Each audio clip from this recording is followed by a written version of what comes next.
Bonjour et bienvenue à notre troisième session. Je pense que vous êtes en train de recevoir cette parole et je demande que l'Esprit de Dieu nous aide à comprendre cela. Aujourd'hui, je pense que nous allons entrer dans la troisième session et dans cette session, nous allons commencer à voir notre héritage spirituel. Les deux premières sessions étaient introduction. Et c'était un peu comme si nous devons bâtir une maison, nous commençons par la clôture. Et ça, c'était un peu plus de ça. Alors, la troisième partie, je peux vous dire que si nous pouvons faire une liste de notre héritage spirituel, bon, excusez-moi, avant de commencer, mon nom c'est Suresh Guna et nous sommes en train de parler sous la couverture de la famille globale de Numa, qui est la famille que je conduis par-delà le monde avec tous nos frères et nos sœurs qui sont un peu partout. Alors maintenant, je voudrais seulement énumérer un peu les héritages que nous avons. Premièrement, je pense que le premier des héritages que nous avons, c'est Dieu le Père lui-même, ou Dieu lui-même. Et je vais vous expliquer c'est quoi. En effet, cette session, nous allons exploiter Dieu comme notre héritage. Deuxième héritage que nous avons, c'est les noms de la famille. Toutes les personnes héritent les noms de la famille.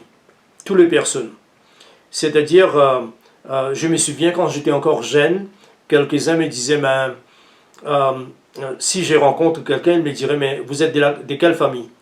Et dès que je lui donne mon surnom, et ils disent, ah bon, ok, vous êtes le fils d'un tel, et puis vous habitez dans tel coin.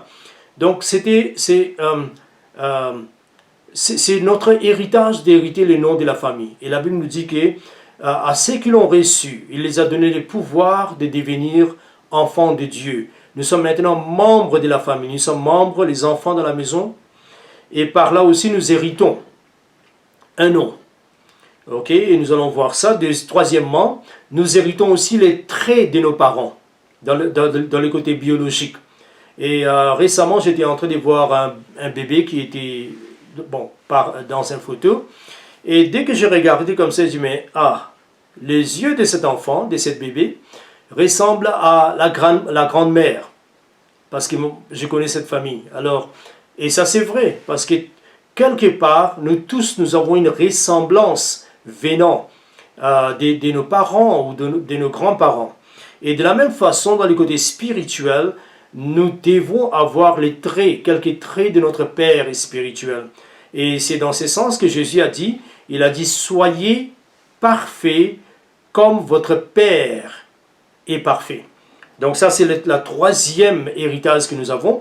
La quatrième héritage que nous avons, c'est le royaume de Dieu. Et c'est écrit très clairement, plusieurs fois, au travers de la Bible, que nous allons hériter le royaume. Cinquièmement, nous héritons aussi la vie éternelle. Et quand l'heure viendra, vous allez comprendre que la vie éternelle n'est pas simplement vivre éternellement. C'est beaucoup plus que ça. Et sixièmement, nous allons aussi hériter ce qu'on appelle le salut. En effet, la Bible nous dit que les gens sont envoyés pour servir ceux qui vont hériter le salut. Et le salut, ce n'est pas simplement être sauvé et aller au ciel. Et comme nous venons dans la deuxième session, nous venons de voir la prière de Paul. Et dans la prière de Paul, il parlait de la richesse de son héritage, mais il parlait aussi, de cette grâce que nous recevons dans les saluts. Alors, et tout ce qui est impliqué, tout ce qui est compris dans les saluts. Alors ça c'est sixième, et septième certainement, nous allons recevoir une bénédiction, comme Pierre a dit, ne maudissez pas, bénissez, parce que nous sommes appelés à hériter une bénédiction. Maintenant, hériter une bénédiction, simplement signifie, pas dans notre compréhension, parce que souvent on pense qu'hériter une bénédiction, c'est recevoir une bénédiction. En effet, hériter une bénédiction, la Bible nous dit, parce que nous sommes appelés à bénir, afin qu'en bénissant, nous allons hériter une bénédiction. Et chaque fois que nous sommes placés pour être bénis, nous allons voir ça, nous sommes dans une position supérieure. Alors le problème, c'est pas tellement ce que nous allons recevoir, mais en quelle position nous fonctionnons. Et puis nous allons aussi voir que nous sommes appelés à hériter les promesses que Dieu avait faites à Abraham. Et nous avons vu pourquoi. Parce que nous sommes vraiment les enfants spirituels d'Abraham. Nous sommes les enfants de la foi. Et dernièrement, certainement, nous allons hériter ce que nous appelons les nouveaux cieux et la terre nouvelle. Ok, très bien. Maintenant, la première chose que nous héritons, et qui est notre héritage comme des enfants de Dieu, c'est Dieu lui-même. Maintenant, comment est-ce qu'un homme peut hériter Dieu? Parce que Dieu n'est pas tangible, il n'est pas palpable, il est un être, l'être suprême et spirituel. Dieu est esprit. Comment est-ce que nous allons hériter? Qu'est-ce que nous voulons dire par hériter Dieu? Hériter Dieu, c'est avoir Dieu pour possession. Et nous allons parler un peu plus tard sur ça. Mais ce que je voudrais commencer et toucher un peu aujourd'hui, ce matin, c'est que si nous devrions hériter Dieu, est-ce que Dieu est-il le partage de tous les hommes? Dans un certain niveau général, oui, et spécifiquement, non. Ok? Pourquoi je dis cela? Parce que tout comme dans Israël, le premier peuple, okay, avec qui Dieu avait fait l'alliance, nous sommes la deuxième avec qui il a fait l'alliance, et le dernier aussi. Comme Jésus n'est pas le deuxième Adam, il est le dernier Adam. Alors, dans ce sens-là, nous sommes les derniers peuples avec qui Dieu a fait, pas seulement la deuxième, mais le dernier avec qui Dieu a fait l'alliance, par le sang de son Fils Jésus-Christ. Alors, la chose que nous devons comprendre, c'est que dans Israël, tous les peuples étaient la possession de Dieu.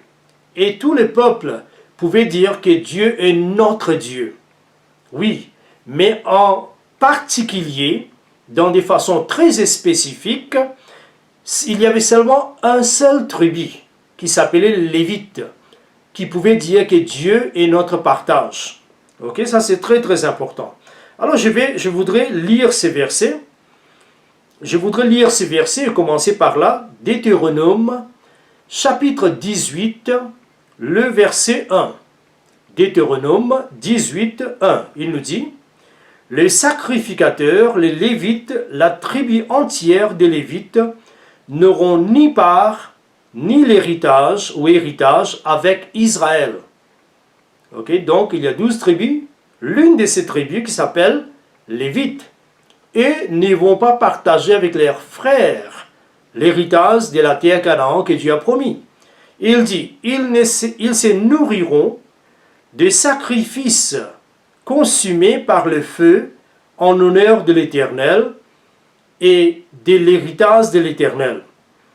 Alors, qu'est-ce que Dieu a dit? Et Dieu l'Éternel sera lui-même leur héritage. Alors, c'est clair ici que Dieu lui-même est l'héritage. Et nous allons lire tous ces versets plus tard là. Alors, qu'est-ce que cela signifie?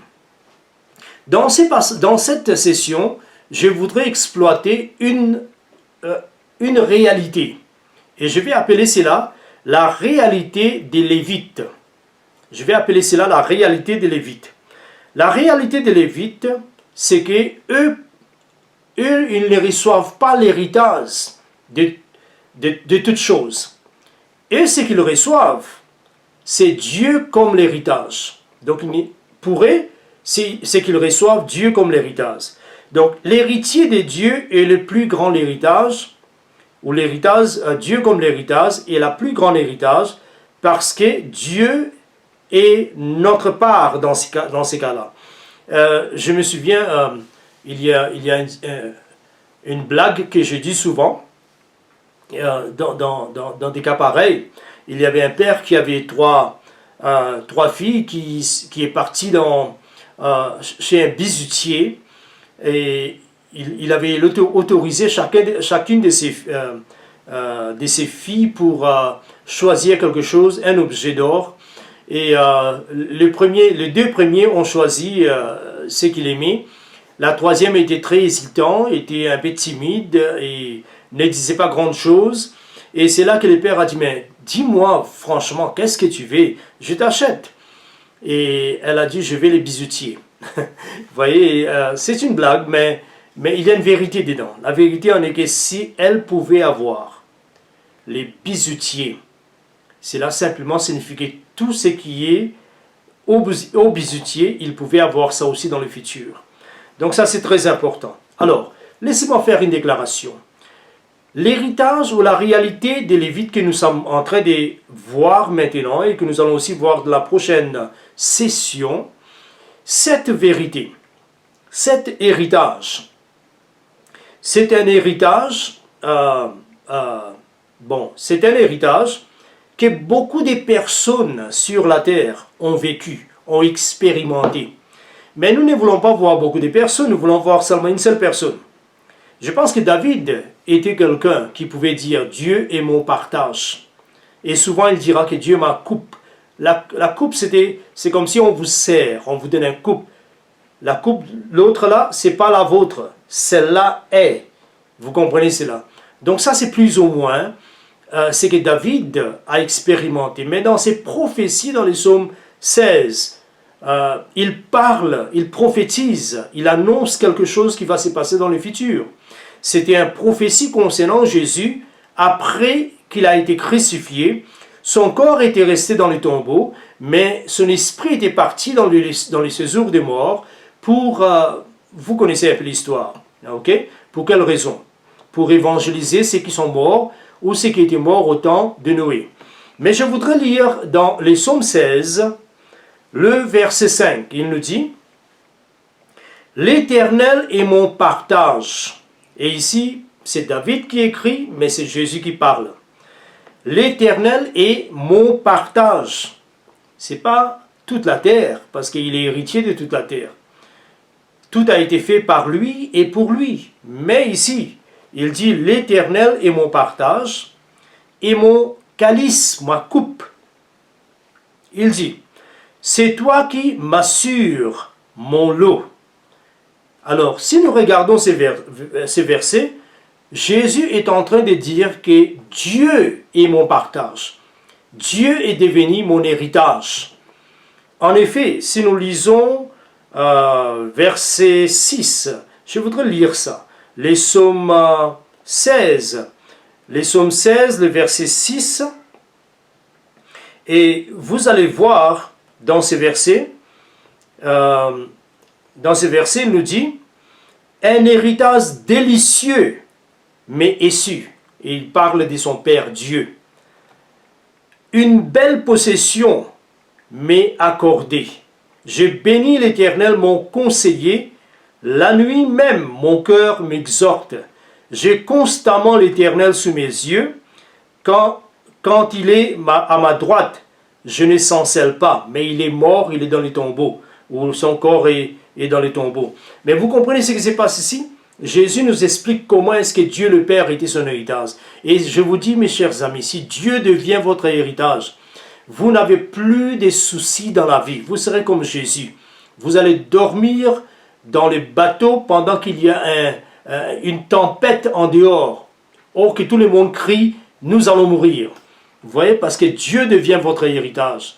Et c'est comme ça que Jésus a vécu la vie qu'il a vécue sur la terre, sans aucun souci, sans aucun embêtement. Pourquoi? Parce que Dieu était son héritage. Et c'est ce que nous allons voir dans cette session.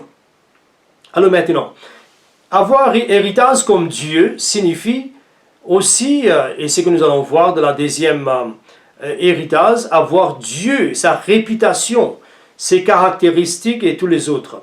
Maintenant, allons un peu voir c'est quoi, parce que si Dieu devrait devenir votre héritage, rappelez-vous que Dieu était généralement l'héritage d'Israël dans le sens général.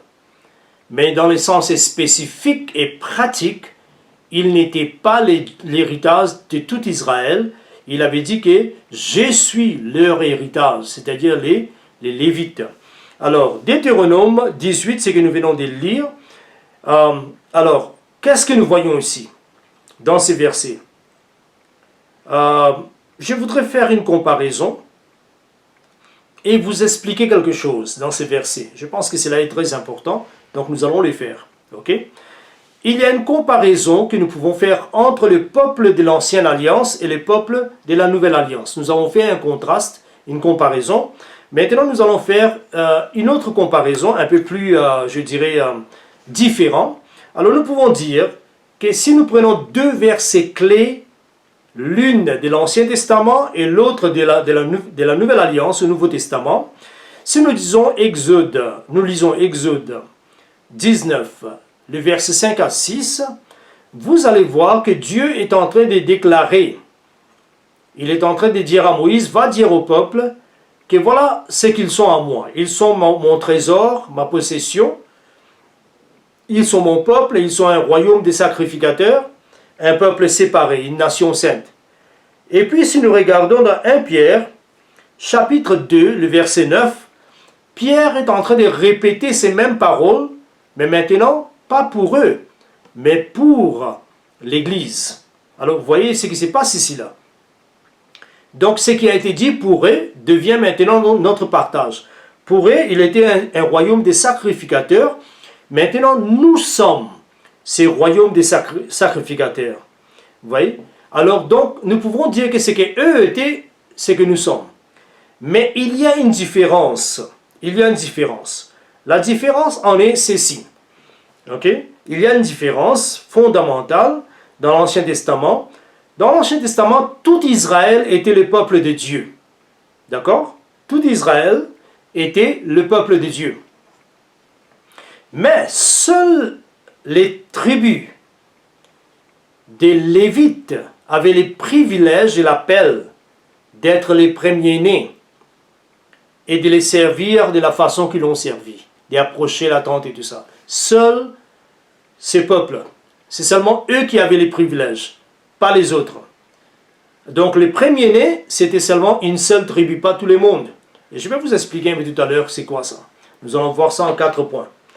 Mais si vous regardez le Nouveau Testament et que vous lisez Hébreux chapitre 12, le verset 22, nous lisons, « Mais vous êtes approchés de la montagne des Sion. » C'est quoi ça? L'Église. « De la cité du Dieu vivant. » Ce n'est pas le ciel, c'est encore l'Église. « La Jérusalem céleste. » Oui, mais elle n'est pas dans le ciel.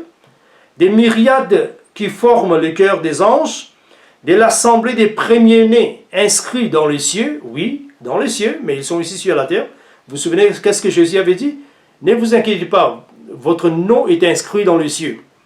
Ne ressuscitez pas, il a dit, que les démons vous ont soumis, mais ressuscitez que votre nom est écrit. Voilà ici. L'assemblée des premiers-nés inscrits dans les cieux. Donc l'assemblée, l'église globale, universelle, est appelée l'assemblée des premiers-nés. J'espère que vous comprenez cela. Elle est appelée l'assemblée des premiers-nés. Alors dans le sens que Israël, une seule tribu était appelée les premiers-nés. Mais pour nous, toute l'église dans l'ensemble, ça c'est la différence, est appelée le premier-né. Mais maintenant, toute l'église, c'est l'église des premiers-nés. Pourquoi? Parce que nous, notre identité, et en Jésus-Christ, qui est le premier-né de toute la création. Il est le premier-né, encore une fois, pas premier à être créé, mais il est plus grand que dans toute la création. Il est le premier-né de Dieu, le Fils unique de Dieu. Et nous qui sommes en lui, nous devenons aussi premiers-nés. Alors nous devons comprendre cela. Maintenant, comment est-ce que les Lévites sont devenus, où la tribu de Lévi est devenue les premiers-nés. Comment est-ce qu'ils sont devenus ces peuples séparés, consacrés? Alors je vais vous donner 4 ou 5 points et nous allons terminer aujourd'hui. Premièrement, comment est-ce qu'ils sont devenus? Parce que nous aussi nous devons devenir, rappelez-vous. Si Dieu doit être votre héritage, cet héritage était réservé seulement aux Lévites. Alors vous devez devenir des Lévites, commencer à vivre ce que j'appelle la réalité des Lévites. Qu'est-ce que je veux dire par la réalité? Vous voyez, je suis assis ici, très bien. C'est un peu chaud, ok, ça va, pas tellement chaud. Mais il y a un homme qui est assis dans, peut-être à Norvège. Et là, il tremble de fraîcheur. Ça, c'est sa réalité. Mon réalité, c'est d'ici. Et son réalité, là-bas, ne lui permet pas de s'asseoir avec un chemise ou un t-shirt comme la mienne. Il doit habiller très bien. Donc, nos réalités dictent ce que nos comportements et nos façons de vivre. Et voyons un peu la réalité des Lévites que nous devons embrasser pour que Dieu devienne notre héritage. Si vous refusez la réalité des Lévites, Dieu ne peut pas devenir votre héritage. Alors, premièrement, quelle est la réalité des Lévites? Il y a eu une transaction divine. Je vais lire. C'est quoi une transaction divine? C'est quelque chose qui s'est passé, un échange, une action, quelque chose de divin qui s'est passé. Par là, les Lévites sont devenus les peuples héritiers de Dieu. Nombre chapitre 3, le verset 11. Nombre 3, 11. Voyons un peu quelle était cette réalité, cette transaction divine. Et c'est par une transaction divine que nous devenons, ou que Dieu devient notre héritage. Il nous dit que l'Éternel parla à Moïse et dit, « Voici, j'ai pris les Lévites du milieu des enfants d'Israël, à la place de tous les premiers-nés, des enfants d'Israël. Et les Lévites m'appartiendront, car tout premier-né m'appartient. Le jour où j'ai frappé tous les premiers-nés dans le pays d'Israël, je me suis consacré tous les premiers-nés en Israël.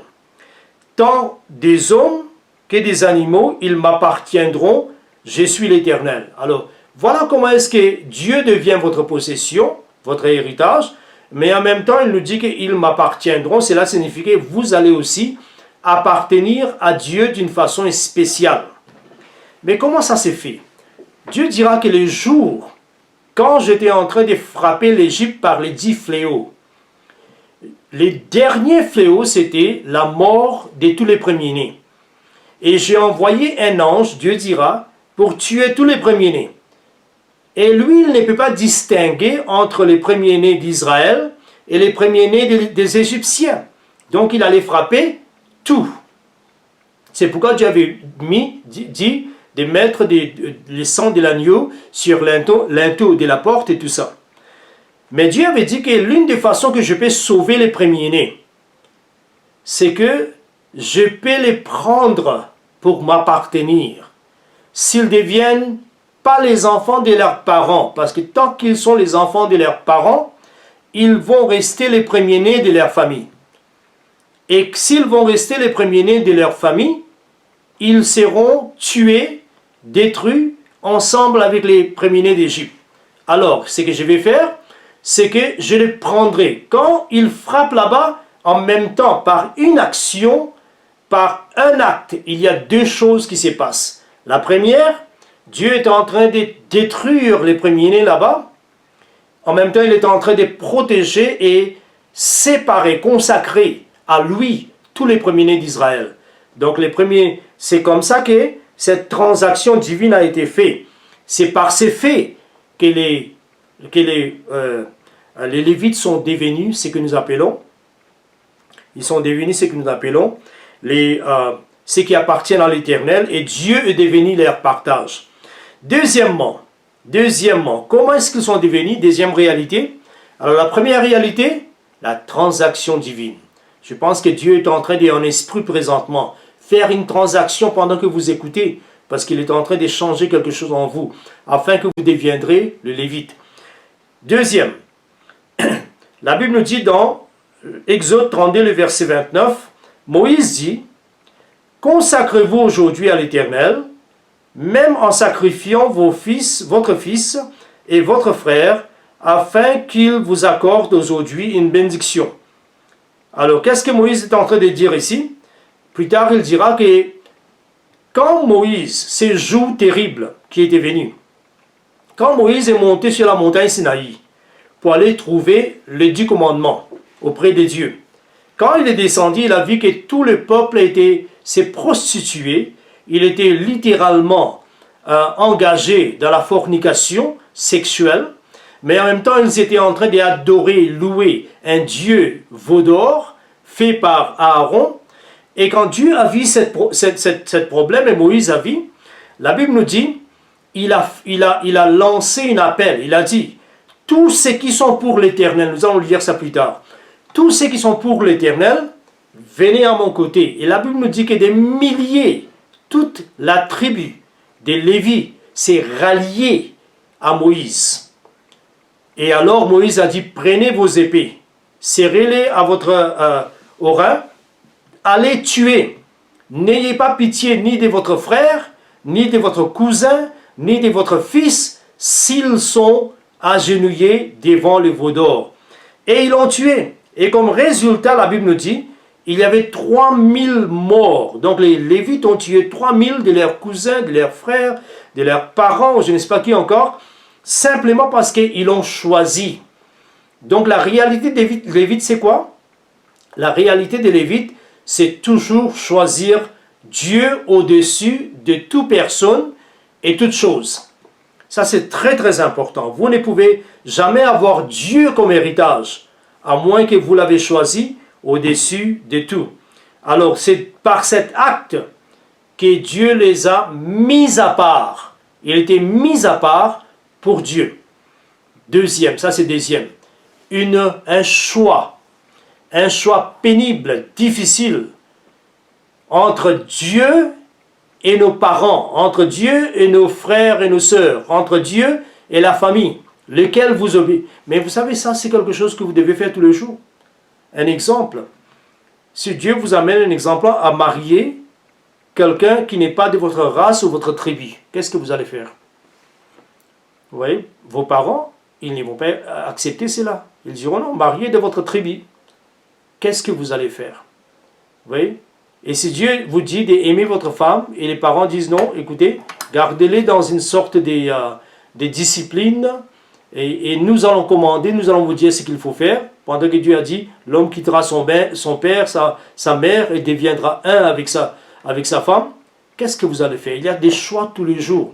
C'est par là que nous devenons des Lévites. Je ne vais pas continuer à parler. Troisièmement, donc par des choix continuels, par des mises à part. Ils étaient mis à part, consacrés.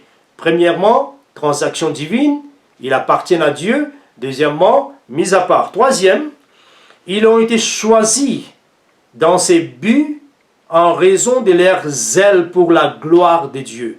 La gloire de Dieu. L'enthousiasme passionné, zélé pour la gloire de Dieu. Je vais lire un peu dans Exode 32, le verset 26, il nous dit, Moïse se plaça à la porte du camp et dit, à moi, ceux qui sont pour l'Éternel, et tous les enfants des Lévites s'assemblèrent auprès de lui. Alors vous voyez ce qui se passe? Des gens qui étaient là pour vivre pour la gloire de Dieu. Vous voyez, pour eux, c'est là, la gloire de Dieu est très importante. Si vous lisez un peu les psaumes 119, c'est très long.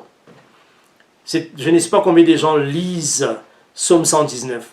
Mais si vous commencez à lire, vous allez voir un peu le langage de David. Il dit, mon cœur est brisé parce qu'on méprise tes lois, parce qu'il méprise ta parole. Vous voyez, pour un homme qui vit pour la gloire de Dieu, pour lui, une insulte à Dieu les fait mal. Et c'est ça ce qu'il fait. Vous savez, les mots lévite signifie celui qui s'attache. Et votre attachement avec Dieu, votre être uni, un seul avec Dieu, et sentir l'insulte, comme il est écrit, l'insulte de ceux qui t'ont insulté est tombé sur moi. Concernant Jésus, cela a été dit, parce qu'il était zélé pour la gloire de Dieu. Troisième réalité des Lévites, c'est les zèles. Vous voyez, pas des gens paresseux, pas des gens tièdes dans leur vie chrétienne. Quatrième, ils étaient responsables de garder les tabernacles de l'impureté. Donc, ils ont créé une clôture autour du tabernacle. Et comment est-ce que vous allez faire ça? en vivant. Il y a un verset qui nous dit dans Romains chapitre 1, à cause de vous juifs, le nom de Dieu est blasphémé. Qu'est-ce que cela signifie? Cela signifie que vous protégez la gloire de Dieu, la présence de Dieu, par votre manière de vivre, afin que quand les gens vous regardent, ils glorifient Dieu. C'est ce que Jésus a dit. Il a dit, quand les gens vous regardent, ils vont glorifier votre Père qui est dans les cieux. Alors, dans ce verset, Nombre 1, le verset 21, il nous dit, quand le tabernacle partira, les Lévites le démonteront. Quand le tabernacle campera, les Lévites les dresseront. Et l'étranger qui en approchera sera puni de mort. Vous voyez ce qui se passe ici? Vous voyez ce qui se passe ici, c'est que Dieu a rendu responsable les Lévites de protéger. Vous ne voyez pas tout le monde qui font ça. C'est pourquoi nous devons protéger la gloire de Dieu par un bon témoignage que nous devons avoir.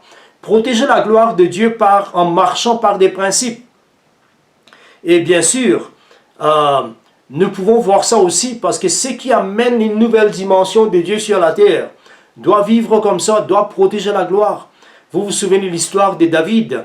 David qui devrait transporter l'arche qui représente la présence de Dieu. Il est allé avec beaucoup de gens. Il a mis une charrette avec des bœufs qui n'ont jamais porté de poids. Et ils ont mis l'arche dedans et il venait avec des chansons, avec des réjouissances, jusqu'à ce qu'il y ait une secousse. Et l'arche a bougé. Et un homme qui s'appelait Uza, il a mis la main pour stabiliser l'arche. Et il est mort. Et David était en colère, il a dit, mais ça c'est quel problème, il est parti.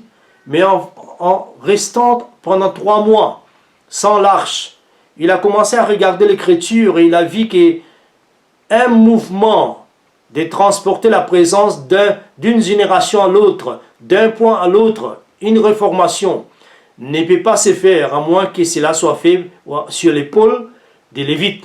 C'est là qu'il a pris plus de 200 000 Lévites, il est parti. Et il a mené l'arche. Vous voyez? Alors ça c'est très très important. Très très important. Donc ça ce sont les principes que je suis en train de vous parler un peu. Comment transporter l'arche? Maintenant, il y a quelque chose que je voudrais toucher ici. Alors, si vous regardez l'écriture ici, et tout ce que nous venons de voir, si vous regardez tous ces éléments, tout ce que Dieu est en train de nous montrer, comment nous devons être des gens qui portent l'arche. Comment nous devons être des gens dont Dieu est notre héritage. Vous voyez que je suis en train de partir un peu vite. Comment est-ce que nous allons garder l'arche? Laissez-moi vous expliquer une autre chose. Si vous lisez dans l'Écriture, l'une des choses que vous allez voir, et c'est que nous allons voir peut-être tout à l'heure aussi, l'une des choses que nous allons voir, c'est que les Lévites étaient aussi un don. Alors, que je vous explique un peu. Les tribus des Lévites étaient l'une des 12 tribus. L'une des 12 tribus qui étaient parties de la nation d'Israël. Okay, l'une des 12 tribus. Alors, la chose importante de voir, c'est que parmi les 12, Lévites avaient aussi 3 fils. Okay, les Gershonites, les Kohathites et les Mirarites. Ces 3 fils. Donc les 3 fils sont devenus les 3 branches par lesquelles les Lévites, qui composaient les Lévites. Mais seulement parmi les Lévites, il y avait aussi les souverains sacrificateurs.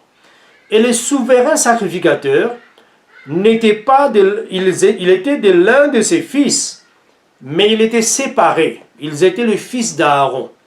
Et seulement les fils d'Aaron pouvaient être des sacrificateurs. Quoique tous les Lévites étaient de la même tribu, seulement la famille d'Aaron pouvait être des Lévites. Alors, pardon, des sacrificateurs. Alors, qu'est-ce que Dieu avait fait? Et je termine en disant cela. Qu'est-ce que Dieu avait fait? Il avait pris les Lévites, il avait donné, et c'est ce que je vais parler dans la prochaine session. Il avait pris les Lévites et il les a donnés aux sacrificateurs.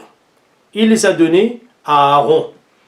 Et dans un sens, ce qu'il a fait, il a dit, écoutez, quand je séparais les premiers-nés d'Égyptiens avec les premiers-nés des enfants des dieux, c'est pourquoi vous devez comprendre ceci. Il y a beaucoup de gens qui ne comprennent pas ceci.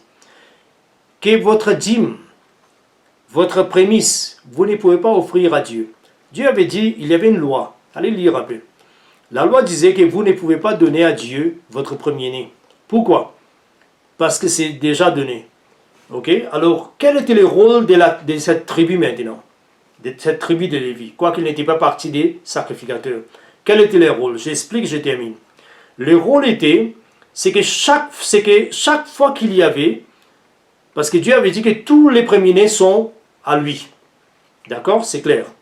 Donc, si les premiers-nés, ils les restent là-bas, ils vont mourir. Parce que c'est les premiers-nés que l'ange est sorti pour tuer. Alors, ces premiers-nés n'appartiennent plus à ces familles. Et s'ils ne sont plus à ces familles, ils ne sont plus premiers-nés. Mais ils sont les premiers-nés maintenant à Dieu. Ok? Alors, qu'est-ce que Dieu a dit? Au lieu de prendre premier dans chaque maison d'Israël, il va prendre une tribu seulement. Ou un tribu seulement. Tribu de Lévi. Et chaque fois qu'il y a un premier-né, un nouveau-né qui est le premier-né dans une famille, la famille est encouragée d'acheter ses premiers-nés afin que ces premiers-nés maintenant appartiennent à la famille. Mais Dieu remplace ces premiers-nés par l'un des Lévites. J'espère que vous comprenez cela. Alors voilà cette transaction extraordinaire que Dieu est en train de faire. Et maintenant que ces premiers-nés, Lévite a trouvé sa place à cause de l'autre qui était premier-né, que les parents devraient acheter, et Dieu les remplace par un Lévite, il va représenter tout Israël. Donc dans ce sens-là, nous pouvons dire que tout comme Israël donnait de l'offrande à Aaron, ils l'ont aussi donné, et Dieu a donné les Lévites à Aaron, afin que Aaron puisse maintenant, et sa famille, au travers des générations, puisse servir les Lévites dans les choses de Dieu. Voilà. Alors, c'est pourquoi je voudrais terminer, et si je peux repasser un peu sur ce que nous venons de dire, comment est-ce que Dieu deviendra notre héritage, et que nous appartiendrons à lui d'une façon spéciale. Premièrement, transaction divine.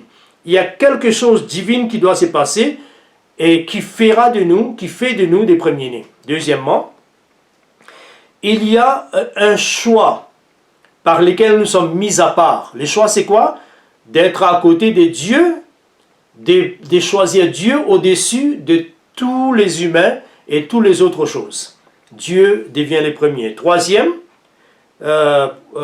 principe par lequel nous sommes devenus des Lévites et que Dieu est devenu notre héritage, c'est que nous sommes zélés. Vous voyez? Et le mot zélé signifie brûler dans le cœur. Brûler dans le cœur, passionné. Ça, c'est notre héritage. C'est ce que par là, nous devenons des Lévites. Et quatrièmement, nous devenons responsables pour garder, entourer. Et nous allons lire ça un peu plus tard dans la troisième session. Le tabernacle, la présence de Dieu. Ne laissez pas des choses impures entrer et souiller. Et cinquièmement, c'est que nous avons vu la raison pourquoi, enfin pas cinquièmement, quatrièmement, c'est là que nous avons terminé. Nous avons vu par David qui transportait comment les Lévites, quand ils sont venus deuxième fois pour transporter, Dieu les a bénis. Alors, je vais terminer par là parce que je sais que ce sont des leçons un peu difficiles, mais le Seigneur va vous aider à comprendre cela. Et nous allons continuer dans la troisième session, continuer à voir les Lévites. Alors voilà, que Dieu vous bénisse. Et à bientôt dans notre troisième session en français. Et pour moi, ce Resguna, je termine ici. Que Dieu vous bénisse.